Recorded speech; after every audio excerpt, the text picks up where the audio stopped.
નમસ્કાર વિદ્યાર્થી મિત્રો, આજનો જે આપણો ટોપિક છે એ ટોપિકનું નામ છે અવરોધનો તાપમાન સાથેનો સંબંધ। અગાઉના લેક્ચરમાં આપણે એવું જોઈ ગયા કે સુવાહકો હોય એનું તાપમાન તમે વધારો તો તેના અવરોધમાં વધારો થાય।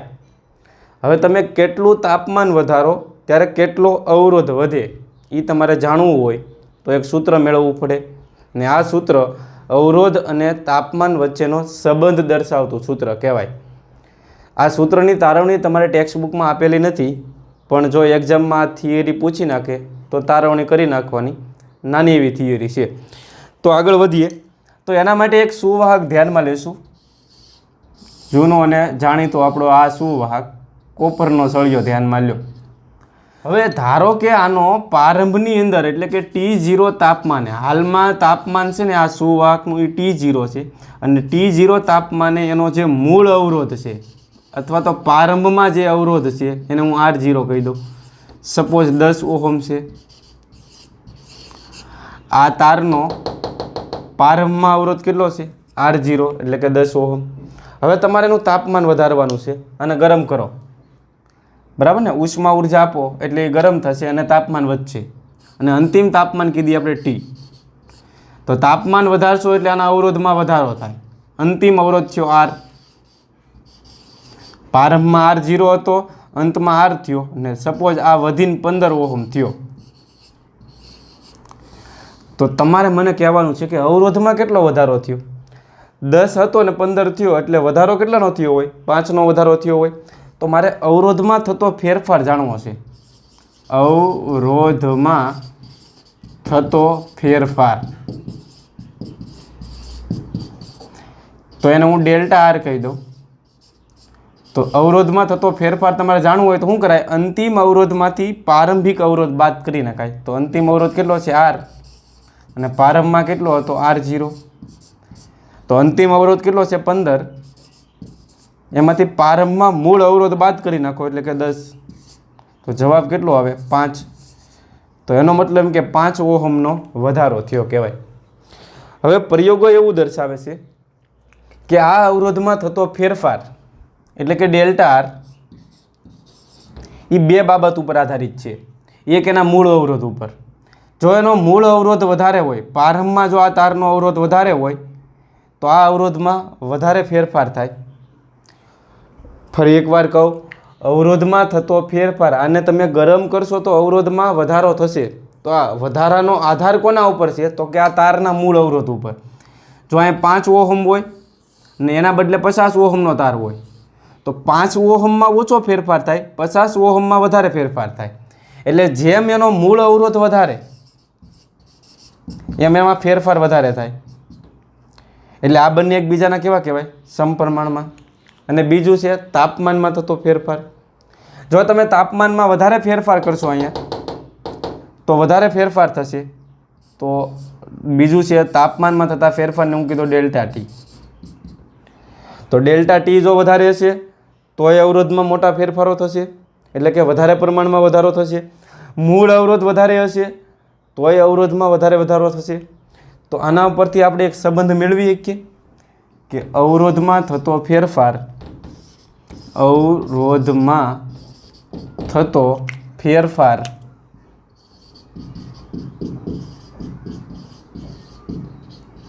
એ કોના સમપ્રમાણમાં હોય?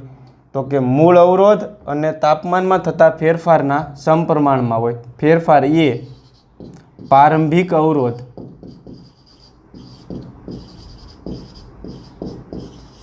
અને તાપમાનમાં થતા ફેરફારના સમપ્રમાણમાં હોય છે। સમપ્રમાણમાં હોય છે। તો અવરોધમાં થતા ફેરફારને હું કીધું ડેલ્ટા R। તો એ કોના સમપ્રમાણમાં હોય મને કહેશો? તો કે મૂળ અવરોધના અને તાપમાનમાં થતા ફેરફારના સમપ્રમાણમાં હોય। ફરી એકવાર કહી દઉં, જો પ્રારંભમાં અવરોધ વધારે હશે તો આમાં વધારે પ્રમાણમાં વધારો થશે। તાપમાનમાં જો તમે મોટો ફેરફાર કરશો તોય અવરોધમાં મોટો ફેરફાર થાય। એટલે ડેલ્ટા આર ચલે છે શું આવશે R0 ઇન્ટુ ડેલ્ટા ટી, તો ડેલ્ટા આરના ડેલ્ટા આર. હવે અહીં સમપ્રમાણતાની નિશાની તમારે દૂર કરવી પડે અને સમપ્રમાણતાની નિશાની દૂર કરશો એટલે અચળાંક આવશે ને અચળાંક તરીકે લઈએ આપણે આલ્ફા. કેવો આલ્ફા R0 ના R0 ડેલ્ટા ટીના ડેલ્ટા ટી. સમીકરણ નંબર 1 આપી દો. આ આલ્ફા છે ને એને તાપમાન ગુણાંક કહેવામાં આવે છે. શું કહેવાય તાપમાન ગુણાંક કહેવામાં આવે છે. તો આલ્ફાને તાપમાન ગુણાંક કહે છે. તો તાપમાન ગુણાંકનો કોઈ એકમ કહેશે મને? આલ્ફાને શું કહેવાય તાપમાન ગુણાંક કહેવાય ને આલ્ફાનો એકમ શું થાય? તો આલ્ફાને તમે સૂત્રનો કરતા બનાવી ગયો તો આલ્ફા ઇઝ ઇક્વલ ટુ શું થાય મને કહેશો? અને આ બાજુ લઈ જાઓ તો ડેલ્ટા આરના છેદમાં R0 ઇન્ટુ ડેલ્ટા ટી થાય. બરાબર ને? આલ્ફા બરાબર શું આવશે ડેલ્ટા આરના છેદમાં R0 ઇન્ટુ ડેલ્ટા ટી. આ અવરોધમાં થતા ફેરફારનો એકમ થાય ઓહમ, R0નો એકમ થાય ઓહમ અને ડેલ્ટા ટી એટલે તાપમાન. તાપમાનના બે એકમ ડિગ્રી સેલ્સિયસ અને કેલ્વિન. અત્યારે હું એસઆઈ એકમ લઉં, એસઆઈ એકમ તાપમાનનો શું હોય કેલ્વિન. ઓહમ ઓહમ કેન્સલ થશે એટલે જવાબ આવે 1 કેલ્વિન ને કેલ્વિનને ઉપર લઈ જાઓ તો કેલ્વિન ઇન્વર્સ. જો તમે અહીં ડિગ્રી સેલ્સિયસ લખ્યું હોય તો ડિગ્રી સેલ્સિયસને ઉપર લઈ જાઓ તો શું આવશે ડિગ્રી સેલ્સિયસ ઇન્વર્સ. એટલે તાપમાન ગુણાંકનો એકમ શું આવશે યાદ રાખજો કેલ્વિન ઇન્વર્સ, તેનો એકમ કેલ્વિન ઇન્વર્સ અથવા શું આવે બોલો ડિગ્રી સેલ્સિયસ ઇન્વર્સ છે. તો પારિમાણિક સૂત્ર આવડી જાય. તો પારિમાણિક સૂત્ર હાવ સિમ્પલ છે. કેલ્વિન ઇન્વર્સનું પારિમાણિક સૂત્ર શું થાય M0 L0 T0 A0 અને K-1.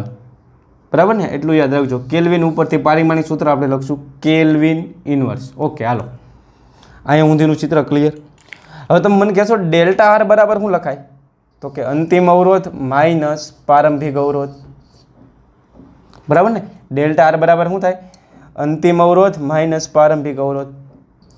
આ બાજુ એમ નામ રહેવા દો તો આલ્ફાના આલ્ફા R0 ના R0 અને ડેલ્ટા ટીના ડેલ્ટા ટી. હવે આ R0 ને પકડીને આ બાજુ લાવો તો finally R is equal to શું થાય R0. બરાબર ને? આ બાજુ આવે એટલે પ્લસ થઈ જાય ને આ પાર્ટી તો પ્લસ હતી જ તે. તો R0 alpha R0 delta T. બોલો બચ્ચે પાર્ટી આમાં કોમન શું નીકળશે? હવે R0 કોમન નીકળશે તો finally R is equal to શું થાય કયો R0 ને કોમન કાઢી નાખો તો અહીંયા શું રહેશે 1 પ્લસ અહીંથી R0 કોમન નીકળી જાય એટલે રહે હું alpha into delta T. Clear થયું કે નહીં? છેલ્લે એક સ્ટેપ કરવું હોય તો કરીએ કે R એટલે અંતિમ અવરોધ, R0 એટલે પ્રારંભિક અવરોધ 1 પ્લસ આલ્ફાના આલ્ફા ડેલ્ટા ટી એટલે તાપમાનમાં થતો ફેરફાર ને તાપમાનમાં થતો ફેરફાર એટલે અંતિમ તાપમાન માઇનસ પ્રારંભિક તાપમાન. ઘણી ટેક્સ્ટ બુકમાં તાપમાનને એ લોકોએ થીટા વડે બતાવ્યું હોય ડેલ્ટા થીટા. તો અહીં તમે શું લખી શકો થીટા માઇનસ થીટા 0 પણ અત્યારે હું તાપમાનને ડેલ્ટા ટી વડે દર્શાવું છું. સમીકરણ નંબર આપી દો 2. તો અહીંયા સુધીનું ચિત્ર ક્લિયર થયું. જે તાપમાનમાં થતા ફેરફાર અને અવરોધ વચ્ચેનો સંબંધ દર્શાવતું સૂત્ર છે. આ અંતિમ અવરોધ અને તાપમાનમાં થતા ફેરફાર વચ્ચેનો સંબંધ દર્શાવતું સૂત્ર છે. તો આ સૂત્ર યાદ રહી જાય. ફરીવાર હું R બરાબર R0 Rની સામો R0 કાઉન્સમાં 1 પ્લસ આલ્ફા. અહીંયા અંતિમ અવરોધ હોય તો અહીંયા અંતિમ તાપમાન આવશે, અહીંયા પ્રારંભિક અવરોધ હોય તો અહીંયા પ્રારંભિક તાપમાન આવશે. ઓકે હાલો હવે આપણે અવરોધનું સૂત્ર ભણી ગયા R બરાબર ρ L અપોન A. હવે આ તાર છે એ એવો ધ્યાનમાં લેવાનો છે આ એના આડછેદનું ક્ષેત્રફળ ને આ એની લંબાઈ. આ તારને તમે ગરમ કરો તો ક્ષેત્રફળ અને લંબાઈમાં ફેરફાર થવા નથી દેવાના. એટલે L અને A તો અચળ છે. તો અવરોધકતા બદલાતી હોય તો જ આ અવરોધ બદલાય કે નહીં. અવરોધમાં વધારો થયોનો મતલબ શું થયો કે આ બાજુ કોઈક તો વધવું જોઈએ ને, આ અંશવાળા વધવા જોઈએ અથવા છેદવાળું ઘટવું જોઈએ. પણ આપણે પહેલાં કહી દીધું કે લંબાઈ અને ક્ષેત્રફળમાં કોઈ ફેરફાર થવા દેવાના નથી. તો અવરોધ ક્યારે વધ્યો હોય? અવરોધકતા વધી હોય. ને તમને ખબર છે કે તાપમાન વધે તો અવરોધકતામાં વધારો થાય. આપણે એક સૂત્ર ભણી ગયા, ρ બરાબર m/e² ટાઉ. તાપમાન વધે તો ઇલેક્ટ્રોનની ક્રમિક અથડામણ વચ્ચેનો સમયગાળો ઘટે, ને ઘટે એટલે અવરોધકતા વધે. અવરોધકતા વધે તો અવરોધમાં વધારો થાય. તો ટૂંકમાં અવરોધ ક્યારે વધ્યો હોય? અવરોધકતા બદલાની હોય ત્યારે. તો હવે મારે અવરોધકતાના સ્વરૂપે આ સૂત્ર લખવું છે. તો તમે અહીં આર ભાળોને શું લખી શકો? ρ L/A, બરાબર ને? ફરી વાર એ સૂત્ર હું લખું એટલે થોડું વધારે ક્લિયર થાય. આર બરાબર R0 1 + આલ્ફા T-T0. ઓકે, તમારે આ સૂત્રની નીચે જ લખવાનું છે, આ લખવાની જરૂર નથી, બરાબર? અત્યારે હું અહીં બતાવું તો આર બરાબર લખી શકો ρ L/A. તો R0 શું થાય કયો?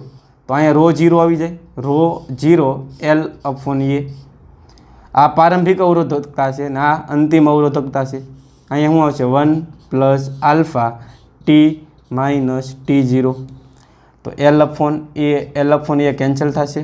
તો ρ બરાબર શું આવે? ρ0 1 + આલ્ફા T-T0.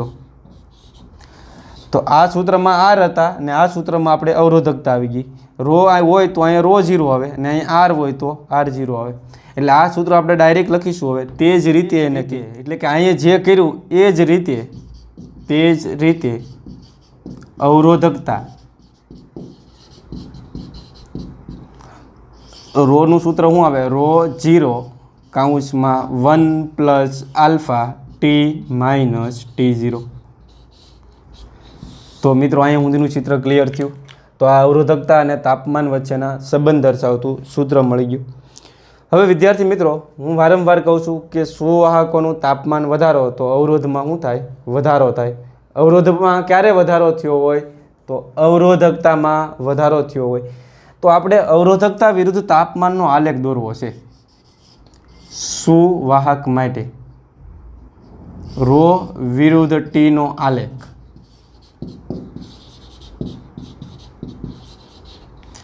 તો સુવાહકો માટે ρ વિરુદ્ધ T નો આલેખ દોરો તો કંઈક ગ્રાફ આમ આવે. અહીંયા આપણે અવરોધકતા લેશું, અહીંયા તાપમાન લેશું. પ્રારંભમાં એની અવરોધકતા છે એ ઓછી હશે, પછી જેમ જેમ તાપમાન વધારો એમ એની અવરોધકતામાં વધારો થતો જાય ને આ રીતે વધતી જાય.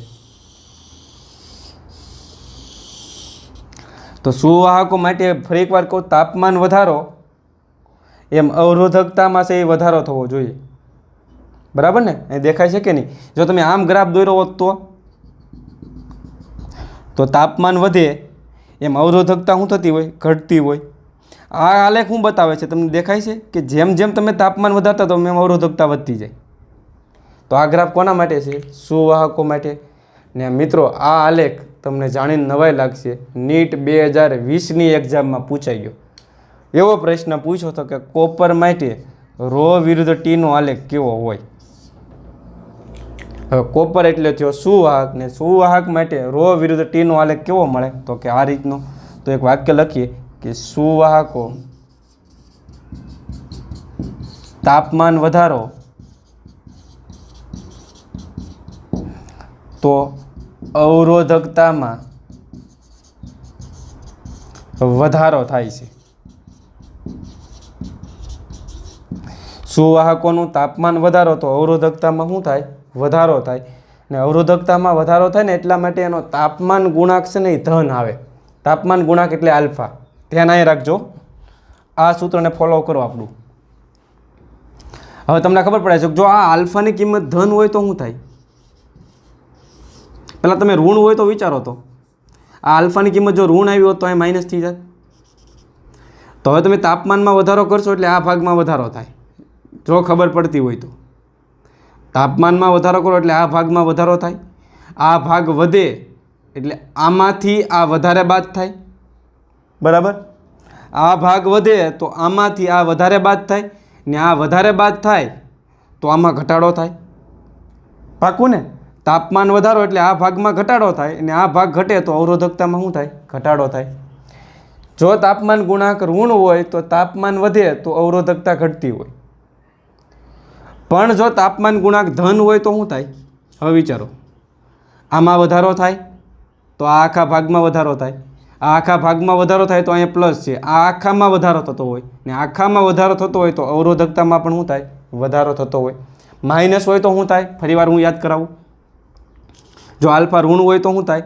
તો આ વધે તો આ આખો ભાગ વધે, આખો ભાગ વધે તો આમાંથી તમારે વધારે બાદ કરવું પડે, વધારે બાદ થાય એટલે આખું ઘટશે ને આખું ઘટે તો અવરોધકતા ઘટે. પણ સુવાહકોમાં એવું થતું નથી. એટલે એનો મતલબ એમ કે એનો તાપમાન ગુણાંક કેવો હોય? ધન. તો લખો સુવાહકો માટે, બહુ જ અગત્યનો પોઈન્ટ, સુવાહકો માટે આલ્ફા ધન હોય છે. આલ્ફા એટલે તાપમાન ગુણાંક. તો આ તો સુવાહકો માટે રો વિરુદ્ધ ટીનો આલેખ.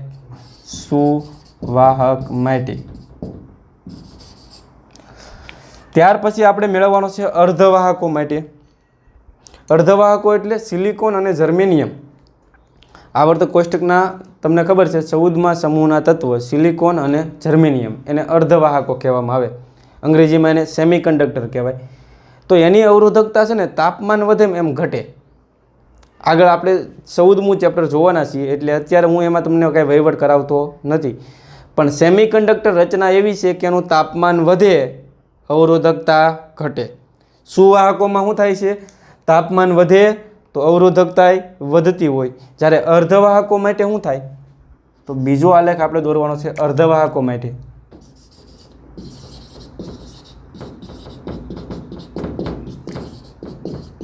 રો વિરુદ્ધ ટીનો આલેખ. તો અર્ધવાહકો માટે રો વિરુદ્ધ ટીનો આલેખ તમે દોરશો તો ગ્રાફ તમને આમ મળશે.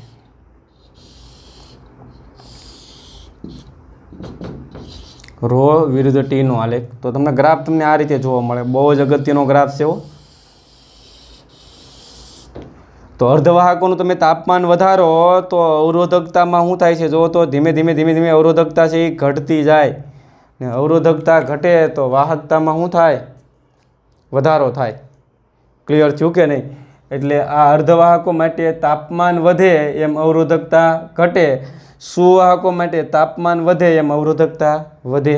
તો લખીએ આપણે અહીંયા અર્ધવાહકો ક્યાં ક્યાં? તો કે સિલિકોન, જર્મેનિયમ અને કાર્બન. યાદ રાખશું, કાર્બન જેવા, કાર્બન અર્ધવાહકની જેમ જ વર્તે.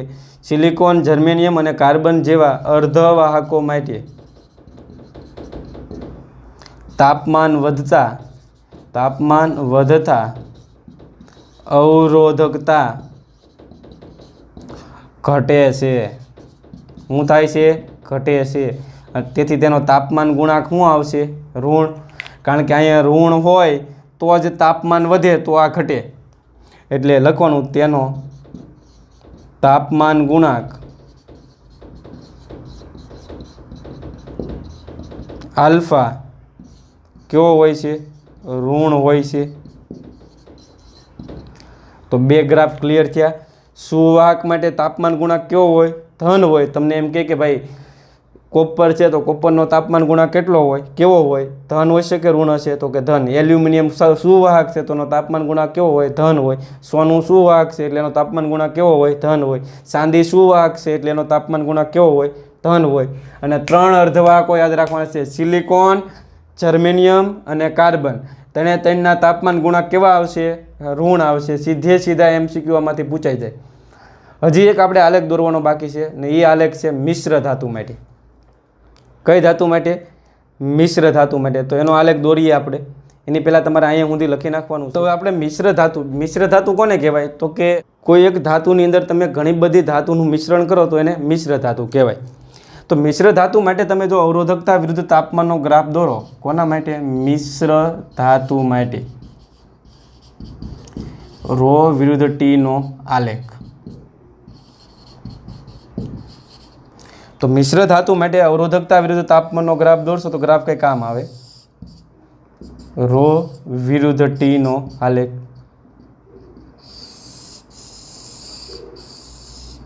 બરાબર. અહીંયા તમે તાપમાન બતાવો તો બતાવી શકો. સપોઝ અહીંયા 100 કેલ્વિન છે, અહીંયા આપણે 500 કેલ્વિન કરીએ, જસ્ટ સમજવા માટે એક્ઝામ્પલ લઈએ. બરાબર. તો મિશ્ર ધાતુ માટે અવરોધકતા વિરુદ્ધ તાપમાનનો ગ્રાફ છે ને એ સ્ટ્રેટ લાઈન આવે, સુરેખ આવે. હવે મિશ્ર ધાતુ હોય ને એની અવરોધકતા ઘણી વધારે હોય, પણ તાપમાન ઉપરનો એનો આધાર ઘણો ઓછો હોય. તાપમાનમાં તમે મોટા ફેરફાર કરો ને ત્યારે અવરોધકતામાં થોડોક વધારો થાય. એટલે અમુક ગાળામાં આપણે એવું વિચારીએ કે આની અવરોધકતા બદલાતી જ નથી. સપોઝ 100 કેલ્વિન તાપમાન એની અવરોધકતા આપણે કહી દઈએ અહીંયા 1 છે અથવા 1.5 છે, તો તમે 400 કેલ્વિનનો વધારો કરો એટલે કે 500 કેલ્વિને જાઓ તો એની અવરોધકતા છે ને 1.55 થતી હોય. એટલે તાપમાનમાં મોટા ફેરફાર કર્યા પણ અવરોધકતામાં કંઈ બહુ મોટા ફેરફાર થતા નથી. એટલે ફેરફાર ઓછો થાય ને આપણે એને લગભગ અચળ કહીએ શકીએ. તો આપણે એવું વિચારશું કે મિશ્ર ધાતુ હોય એની અવરોધકતા છે એ તાપમાનના ફેરફાર સાથે બદલાતી નથી, લગભગ કેવી હોય છે, અચળ હોય છે. તો મિશ્ર ધાતુના હું નામ લખું અહીંયા, નિક્રોમ.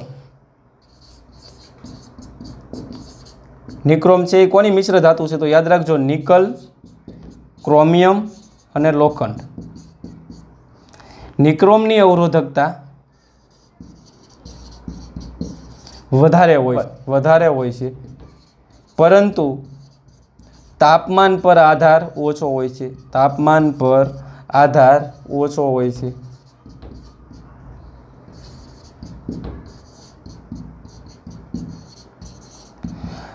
નિક્રોમની અવરોધકતા ઘણી બધી વધારે હોય પણ તાપમાન ઉપરનો એનો આધાર કેવો હોય, ઓછો હોય છે. એટલે કે તાપમાનમાં તમે ઘણા બધા ફેરફાર કરશો તો લગભગ એની અવરોધકતા છે એ બદલાશે નહીં.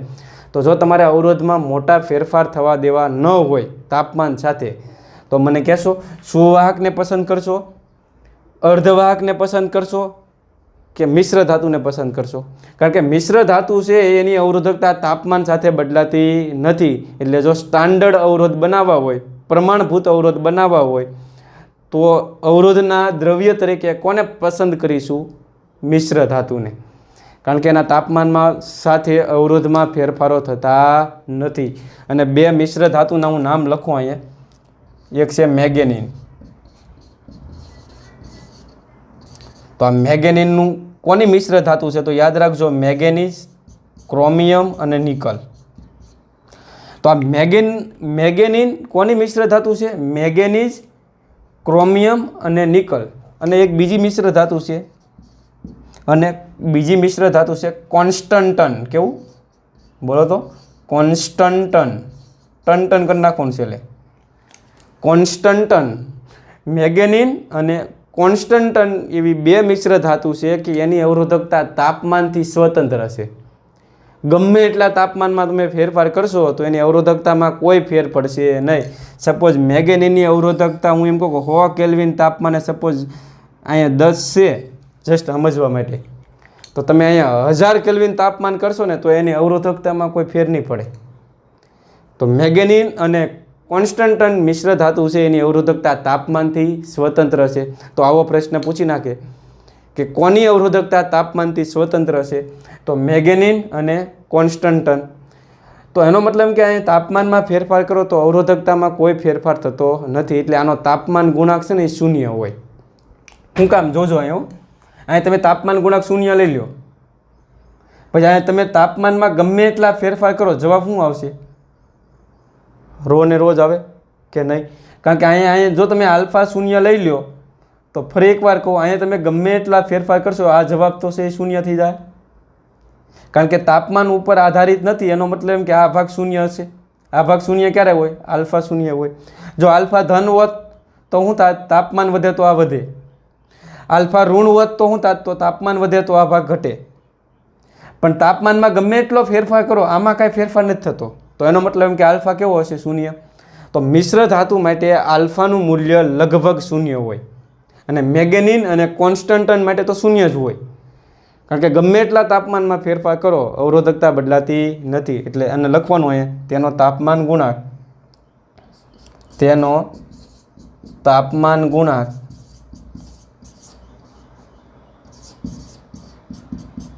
શૂન્ય હોય છે.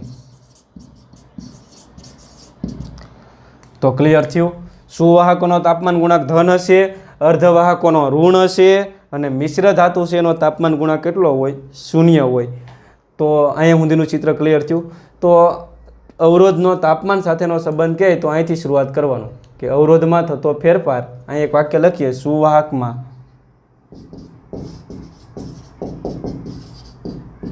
અવરોધમાં થતો ફેરફાર એ પ્રારંભિક અવરોધના સમપ્રમાણમાં અને તાપમાનમાં થતા ફેરફારના સમપ્રમાણમાં હોય. અહીંથી ધબધબાટી બોલાવી દેવાની, અહીંયા સુધી લખી નાખવાનું. પછી સુવાહકો માટેનો આલેખ દોરવાનો, પછી અર્ધવાહકો માટેનો આલેખ દોરવાનો અને પછી મિશ્ર ધાતુ માટેનો આલેખ દોરવાનો. તો આ હતો અવરોધનું તાપમાન. હવે આપણે સ્વાધ્યાયનો 5મો દાખલો ગણીએ. આ દાખલાની અંદર તમને માહિતી એ રીતે આપેલી છે કે તમારે એક સુવાહક ધ્યાનમાં લેવાનો છે. એક સુવાહક તારનો 27 ડિગ્રી સેલ્સિયસ તાપમાન એટલે કે ઓરડાના તાપમાને અવરોધ 100 ઓહમ છે. એને હું R1 કહી દઉં. પ્રારંભમાં જે અવરોધ છે એને હું કહું છું R1. હવે એનું તાપમાન કેટલું કરવું જોઈએ? એનું તાપમાન કેટલું વધારવું જોઈએ કે જેથી કરીને અવરોધ 117 ઓહમ થાય? તો 117 ઓહમ અવરોધ મેળવવા માટે એનું તાપમાન કેટલું કરવું જોઈએ? એનો તાપમાન ગુણાંક આલ્ફા રકમમાં આપેલો છે. તો આપણે ગણવાનું શું છે? તાપમાન ગણવાનું છે. તો પહેલાં તો અવરોધનું સૂત્ર યાદ છે, R બરાબર R0 1 plus alpha T minus T0. હવે આમાં થોડોક સુધારો કરીએ આપણે. આ જે પ્રારંભિક અવરોધ છે ને એને હું R1 કહી દઉં અને અંતિમ અવરોધ છે એને હું R2 કહી દઉં. તો આ અંતિમ તાપમાન થવાનું T2 ને અહીંયા શું આવશે? T1 આવશે પ્રારંભિક તાપમાન. R2 T2 R1 T1. તો લખીએ અંતિમ અવરોધ. તો અંતિમ અવરોધ R2 ગણવાનું સૂત્ર ક્લિયર. R2 બરાબર R1 1 plus alpha T2 minus T1. તો હવે કિંમત મૂકતા જઈએ આપણે. R2 કેટલા છે? 117 ઓહમ. હાલો, R1 કેટલા છે? 100 ઓહમ. 1 પ્લસ આલ્ફાની કિંમત તમને આપેલી છે 1.7 ગુણ્યા 10 માથે -4 T2 આપણે ગણવાના છે, બરાબર ને? Minus T1. T1 કેટલા મૂકશો? 27 ડિગ્રી સેલ્સિયસ. હવે અમુકને અહીંયા પાછો વિચાર આવે કે ભાઈ કેલ્વિનમાં કેમ ન ફેરવ્યું? તો વિદ્યાર્થી મિત્રો, આ દાખલામાં મોટાભાગના વિદ્યાર્થીઓ ભૂલ કરે છે કે તમને તાપમાન ગુણાંક એમાં આપેલો છે ડિગ્રી સેલ્સિયસમાં. જો અહીંયા ડિગ્રી સેલ્સિયસમાં આપે, કાન ખોલીને સાંભળજો, જો અહીંયા ડિગ્રી સેલ્સિયસમાં આપે તો આને ડિગ્રીમાં રાખવાનું અને અહીંયા કેલ્વિન ઇન્વર્સમાં આપે તો આને કેલ્વિનમાં ફેરવવાનું. અત્યારે ડિગ્રી સેલ્સિયસમાં હું કામ રાખશું ખબર પડી? કારણ કે આ ડિગ્રી સેલ્સિયસમાં છે. ઓકે, હાલો. હવે 100 ને બરાબરની આ બાજુ લાવો તો 117/100 થયા. તો આ બાજુ શું આવશે? 1 પ્લસ 1.7 ગુણ્યા 10 માથે -4 T2 માઇનસ 27 કાઉન્સ પૂરો. 117 ભાગ્યા 100 કરો એટલે 1.17 થવાના. કાઉન્સ છોડી દો અહીંયા તો શું આવશે? 1 પ્લસ 1.7 ગુણ્યા 10 માથે -4 T2 માઇનસ 27. આ 1 ને બરાબરની આ બાજુ લાવો તો 1.17 માઇનસ 1 બરાબરની આ બાજુ આવે તો માઇનસ થશે. અહીંયા શું આવે? 1.7 ગુણ્યા 10 માથે -4 T2 માઇનસ 27. 1.17 માંથી 1 બાદ કરો તો 0.17 થવાના. 1.7 ગુણ્યા 10 માથે -4 T2 માઇનસ 27. T2 ને ગણવાના છે, બરાબર ને? એટલે આને બરાબરની આ બાજુ લઈ જાઓ તો હું T2 માઇનસ 27 ને પહેલાં લખું, બરાબર ને? આને બરાબરની આ બાજુ જશે તો શું થાય? 0.17 ના છેદમાં 1.7 ગુણ્યા 10 માથે -4. તો હવે આગળ વધીએ તો T2 ના T2 -27 ના -27. હવે 0.17 ભાગ્યા 1.7 કરો એટલે જવાબ આવે 0.1. 10 માથે -4 ઉપર જાય તો પ્લસ થાય. 10 ની 4 ઘાત એટલે 10,000 થયા ને 10,000 ગુણ્યા 0.1 કરો એટલે 1000 થવાના. એટલે અહીંયા થશે 1000 T2 -27 -27 ને આ બાજુ લાવો તો પ્લસ થશે તો 1000 + 27 તો આ કેલ્ક્યુલેટરમાં ગણતરી કરવા ન બેસાય બરાબર ને 1000 + 27 તો શું આવે 1027 અમુકને આવડતું હોય ને તોય તે શું કરે કેલ્ક્યુલેટરનો ઉપયોગ કરે પૈસા ખર્ચાશે એટલે કે મેક્સિમમ ઉપયોગ કરીએ પોતાની જાત ઉપર વિશ્વાસ ન હોય તો આ તો સ્વાધ્યાયનો 5મો દાખલો કે તાપમાન તમે 1027 ડિગ્રી સેલ્સિયસ કરશો ત્યારે અવરોધ 100 ઓહમથી વધી અને 117 ઓહમ થાય તો સ્વાધ્યાયનો 7મો દાખલો જુઓ એમાં તમારે એક ચાંદીનો તાર ધ્યાનમાં લેવાનો છે અને આ તારનો 27.5 ડિગ્રી સેલ્સિયસ તાપમાને અવરોધ આપ્યો 2.1 ઓહમ તો પહેલાં તાપમાનને T1 કહી દો અને ત્યારે અવરોધ મળે અને R1 કહી દો હવે તાપમાન 27.5 ડિગ્રીથી વધારીને 100 ડિગ્રી સેલ્સિયસ કરવાનું છે તો 100 ડિગ્રી સેલ્સિયસ તાપમાને અવરોધ તમને આપ્યો 2.7 ઓહમ તો આનો તાપમાન ગુણાંક કેટલો હોય એ ગણવાનું છે T1 આપ્યા R1 આપેલા છે T2 આપ્યા R2 આપ્યા છે તો આલ્ફા કઈ રીતે ગણશો સૂત્ર આપણી પાસે હાજર છે તો કિંમત મૂકતા જઈએ R2 કેટલા છે 2.7 R1 કેટલા છે 2.1 1 + આલ્ફા T2 બરાબર કેટલા મૂકશો T2 100 ડિગ્રી સેલ્સિયસ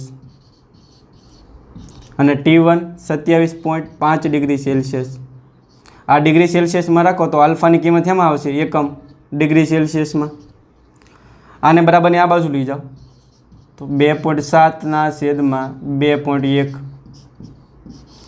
1 + આલ્ફા 100માંથી 27.5 બાદ કરો એટલે 72.5 આવશે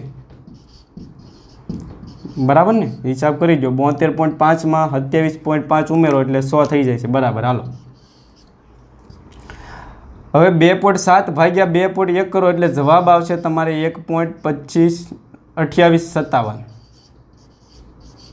1.2857 તમારો જવાબ આવશે અહીંયા આવશે 1 + આલ્ફા 72.5 આ પાર્ટીને આ બાજુ લાવો તો 1.2857 -1 બરાબર આલ્ફા ગુણ્યા 72.5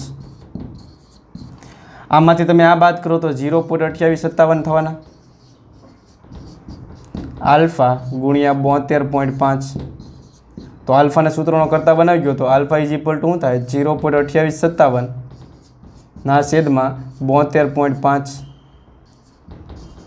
ને આના ભાગ્યા આ કરશો તમારે જવાબ આવશે 0.0039 ને આનો એકમ શું થશે ડિગ્રી સેલ્સિયસ ઇન્વર્સ ને રાઉન્ડ ઓફ કરો તો નિયરલી પલટું 0.00 અહીંયા રાઉન્ડ ઓફ કરી નાખો 4 થઈ જાય ડિગ્રી સેલ્સિયસ ઇન્વર્સ તાપમાન ગુણાંક ગણવા માટેનો પ્રયોગ કહેવાય પેલા T1 તાપમાન અવરોધ માપો T2 તાપમાન અવરોધ માપો ને આ સૂત્રમાં કિંમત મૂકો એટલે ધાતુનો અથવા કોઈપણ પદાર્થનો તાપમાન ગુણાંક મળી જાય તો હવે આપણે સ્વાધ્યાયનો 8મો દાખલો જોઈએ 8મા દાખલાની અંદર માહિતી તમારે કંઈક આ રીતે આપેલી છે કે તમારે એક ધાતુનો તાર લેવાનો છે કોઈ પણ ધાતુનું નામ આપી દે બરાબર આપણે એને કોઈ લેવા દેવા નથી આ જે તાર છે એને તમારે 230 વોલ્ટના સપ્લાય સાથે જોડવાનો છે કેટલા વોલ્ટેજ આપવાના છે V બરાબર 230 વોલ્ટ સમજવાનો પ્રયત્ન કરજો એટલે આમાંથી વિદ્યુત પ્રવાહનું નિર્માણ થશે પ્રારંભમાં આમાંથી પસાર થતો પ્રવાહ એટલે કે I1 તમને રકમમાં આપી દીધું છે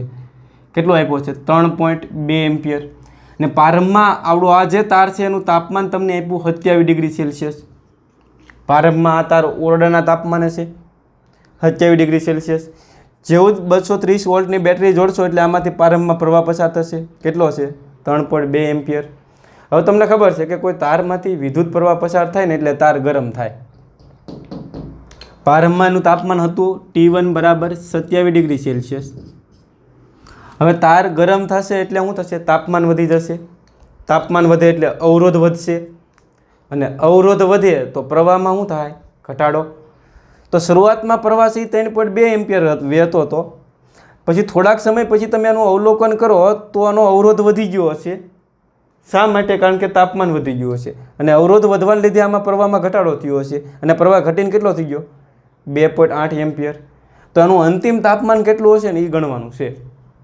તો પહેલાં તો શું કરવું પડે તમારે, પ્રારંભમાં અવરોધ કેટલો હોય, પ્રારંભિક અવરોધ એનું R1 કહી દો. તો ઓહમના નિયમ મુજબ V/I લખી શકાય.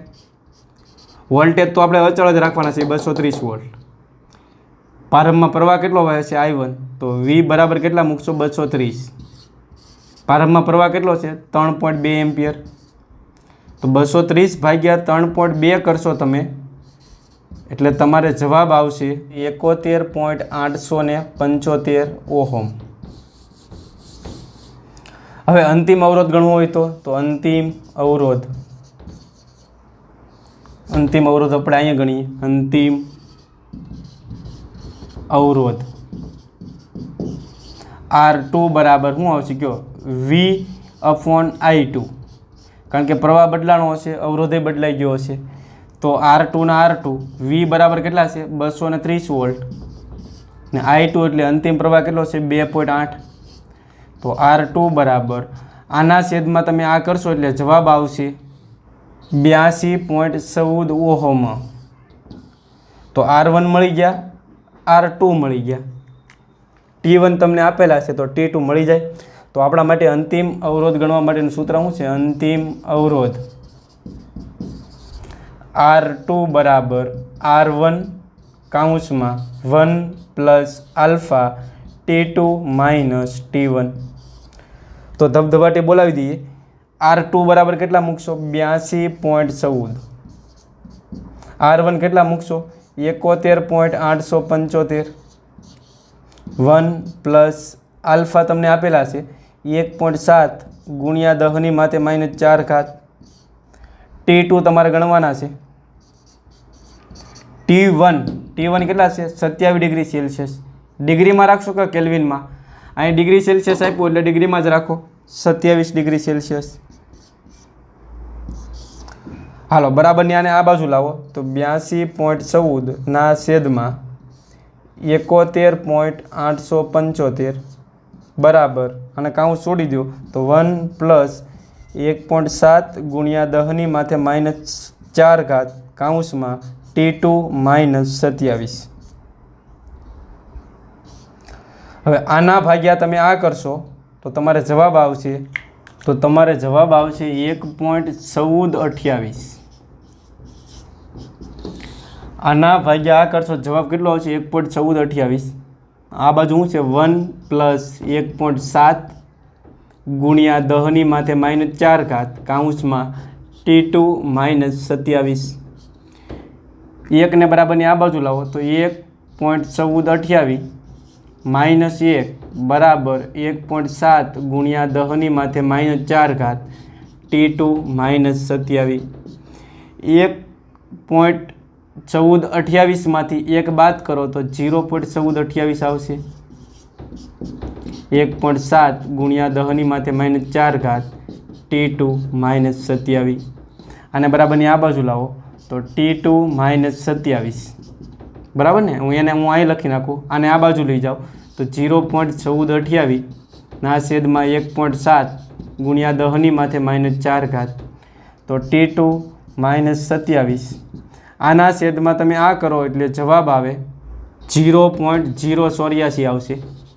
10⁻⁴ ને ઉપર લઈ જાઓ તો પ્લસ થાય તો T2 માઇનસ 27.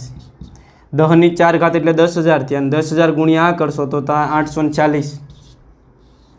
27 ને બરાબરની આ બાજુ લઈ જાઓ તો T2 બરાબર 840 પ્લસ 27. તો T2 ના T2 આ થશે 7, 6 અને 8. તો જવાબ આવશે 867 ડિગ્રી સેલ્સિયસ. તો અંતિમ તાપમાન કેટલું થયું હશે 867 ડિગ્રી સેલ્સિયસ. તો આ હતો સ્વાધ્યાયનો 8મો દાખલો.